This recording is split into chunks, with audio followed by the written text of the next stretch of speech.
नमस्कार, वेलकम। मैं डॉक्टर देवेंद्र शर्मा, सहायक आचार्य समाजशास्त्र, राजकीय महिला महाविद्यालय सादुलसर से। स्टूडेंट्स, आपका फिर से हमारी इस वीडियो में स्वागत है। वेलकम। और पिछले वीडियो हमने द्वंद्वात्मक भौतिकवाद के ऊपर बात की थी। कार्ल मार्क्स का जो ये टॉपिक है उसके अंतर्गत हमने उसमें हीगल के द्वंद्ववाद को समझने का प्रयास किया था, हीगल के सिद्धांत को। आज हम इस वीडियो के अंदर कार्ल मार्क्स का जो द्वंद्ववाद का सिद्धांत है उसके ऊपर बात करेंगे और उसे स्पष्ट करने का प्रयास करेंगे। लेकिन आप हमारे वीडियो जितने भी इसमें अपलोड किए जाते हैं, डाले जाते हैं चैनल में, उनको लाइक और सब्सक्राइब ज़रूर करें, शेयर ज़रूर करें ज़्यादा से ज़्यादा, ताकि आगे आने वाली वीडियो आप तक पहुंच सके। तो बेल आइकन दबा करके चैनल को भी सब्सक्राइब करें। तो आइए आज हम इस वीडियो में इस पावर पॉइंट प्रेजेंटेशन के माध्यम से मार्क्स का जो द्वंद्ववाद का सिद्धांत है उसके बारे में पढ़ते हैं। मार्क्स का द्वंद्वात्मक भौतिकवाद। मार्क्स का जो द्वंद्वात्मक भौतिकवाद का सिद्धांत है उसमें मार्क्स ने द्वंद्ववाद की जो अवधारणा है उसको हीगल से लिया है, परंतु ये सिद्धांत हीगल के सिद्धांत से पूरी तरह भिन्न है। मार्क्स के अनुसार विश्व का जो निर्माण और विकास है अमूर्त विचारों से नहीं होता है, बल्कि मूर्त भौतिक वस्तुओं से होता है। हीगल का कथन था, हीगल का, कि बाहरी जो जगत है वह आंतरिक जगत का प्रतिनिधि है, जिसका नेतृत्व आंतरिक जगत करता है। लेकिन मार्क्स ने कहा कि आंतरिक जगत बाहरी जगत का प्रतिनिधि होता है, यानी नेतृत्व करने का काम बाहरी जगत करता है।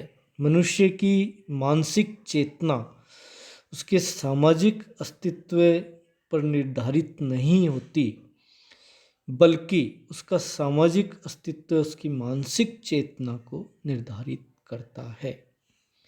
एक स्थान पर उन्होंने ये भी कहा है कि हीगल का कथन सिर के बल पे खड़ा था और जिसे मैंने उल्टा खड़ा था, जिसे मैंने सीधा करके पैरों के बल पर खड़ा कर दिया। तो मार्क्स का जो द्वंद्वात्मक भौतिकवाद का सिद्धांत है उसमें क्या क्या अवधारणाएं मार्क्स ने विचार दिए उसके बारे में यदि हम बात करें तो कार्ल मार्क्स ने कहा कि विश्व एक संपूर्ण समग्रता है। समाजशास्त्र को दार्शनिकता और अलौकिकता के क्षेत्र से मार्क्स ने बाहर निकालने का प्रयास किया। उन्होंने कहा कि विश्व अपने आप में एक परिपूर्ण व्यवस्था है जिसका नियंत्रण संचालन अन्य किसी शक्ति के माध्यम से नहीं किया जाता, जिसकी विभिन्न घटनाएं एक दूसरे से स्वतंत्र नहीं होती हैं, बल्कि ये एक दूसरे से सह संबंधित और अन्योन्याश्रित होती हैं। प्रकृति की घटनाओं को नियंत्रित करने वाली शक्ति प्रकृति के बाहर विद्यमान नहीं है, अर्थात कोई अलौकिक सत्ता या शक्ति का अस्तित्व नहीं होता है, और विश्व के अंदर जो भी घटनाएं घटती है वो उसी की उत्तरदायी कारण उसी के अंदर समाहित होते हैं। तो अलौकिक शक्ति या सत्ता का उन्होंने जो कंसेप्ट है उसको सबसे पहले अस्वीकार किया है। दूसरा, उन्होंने बताया कि सतत परिवर्तनशीलता और गतिशीलता विश्व के अंदर या प्रकृति में देखी जा सकती है। प्रकृति की प्रत्येक वस्तु या घटनाओं में निरंतर परिवर्तन होता है। पदार्थों का आंतरिक गुण विरोध करना होता है, जिस कारण से पदार्थ में निरंतर संघर्ष पाया जाता है, और पदार्थ निरंतर गतिशीलता की स्थिति में रहता है। यह गतिशीलता विरोध की मात्रा पर निर्भर करती है। पदार्थों की आंतरिक विशेषताओं में संघर्ष के कारण ही प्रकृति और विश्व का विकास होता है। जैसे उन्होंने एक लोहे का उदाहरण दिया कि लोहा जिसमें जंग लग जाती है, कुछ न कुछ वो अपने अंदर विरोध के कारण से वो टूटने लगता है। तो इसी वजह से उसमें कहा गया कि परिवर्तन अपने आप होता है सभी पदार्थों के अंदर। तीसरी बात मार्क्स ने की कि मात्रात्मक परिवर्तनों से गुणात्मक प्रकार के परिवर्तन होते हैं। छोटे छोटे मात्रात्मक परिवर्तनों से बड़े बड़े गुणात्मक परिवर्तन आ जाते हैं। जिस प्रकार से पानी को धीरे धीरे गर्म करते हैं तो उसका तापमान 100 डिग्री सेंटीग्रेड होने पर उसकी मात्रा में कमी आने लगती है और पानी भाप में बदलने लगता है। इस भाप और पानी के गुण अलग अलग होते हैं। ये परिवर्तन तीव्र गति से होता हुआ दिखाई देता है, परंतु जो 100 डिग्री सेंटीग्रेड पर परिवर्तन हुआ है वो एकाएक नहीं होता। धीरे धीरे उसको जो ताप दिया जाता है उसके संचय का परिणाम एक समय बाद में भाप के रूप में उसका परिवर्तन है। इसी प्रकार से समाज के अंदर संघर्ष और विरोध धीरे धीरे बढ़ते जाते हैं और एक समय ऐसा आता है कि संपूर्ण सामाजिक व्यवस्था, आर्थिक व्यवस्था बिगड़ने लगती है और यह अवस्था होती है कि धीरे धीरे होने वाले विरोध और संघर्ष के फलस्वरूप एकाएक फिर गुणात्मक परिवर्तन क्रांति के रूप में हमें दिखाई देते हैं।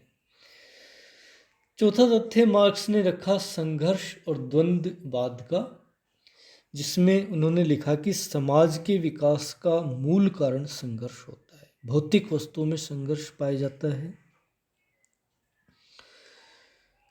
जौ का दाना, जैसे उन्होंने एक एग्जाम्पल दिया जौ के दाने का, कि जौ का दाना जो कि मिट्टी में डाला जाता है वो एक वाद होता है, जो एक स्थिति है पदार्थ की, और जमीन में डालने से वह दाना जब सड़ गल जाता है तो ये उसका प्रतिवाद है, उसका नष्ट होना, और इसके फलस्वरूप उसमें अंकुरण हो जाता है।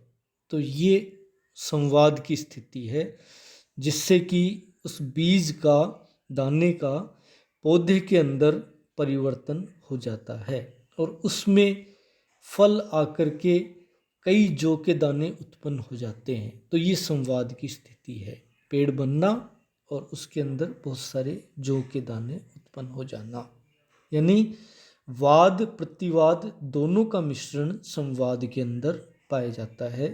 जौ का दाना भी होता है इसमें और उसकी गलने के फलस्वरूप, उसके फलस्वरूप अंकुरण होकर के अनेक जौ के दाने बन जाना। परंतु इसका जो ये स्तर है दोनों अवस्थाओं से उच्च श्रेणी का होता है। इसी तरीके से हम तितली के अंडे और चट्टानें बनने की और बिगड़ने की जो प्रक्रिया है वो भी वाद प्रतिवाद और संवाद के स्तर में देखी जा सकती है। तितली जो कि अंडा देती है वाद है, फिर उसमें से संघर्ष होकर के जो उसका फूटना है और बच्चा निकलना है और बच्चे का बड़ा होना है, वो प्रतिवाद है। अंडे का फूटना और उससे धीरे धीरे बच्चे का बड़ा होना है, वो संवाद है।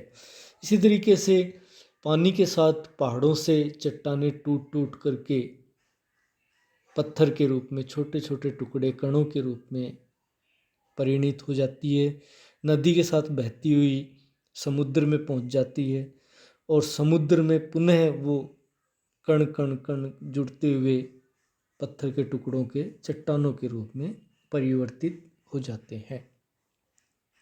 तो ये वाद प्रतिवाद और संवाद का स्तर लगातार चलता रहता है। संघर्ष या द्वंद्व समाज के अंदर आर्थिक कारणों से आता है।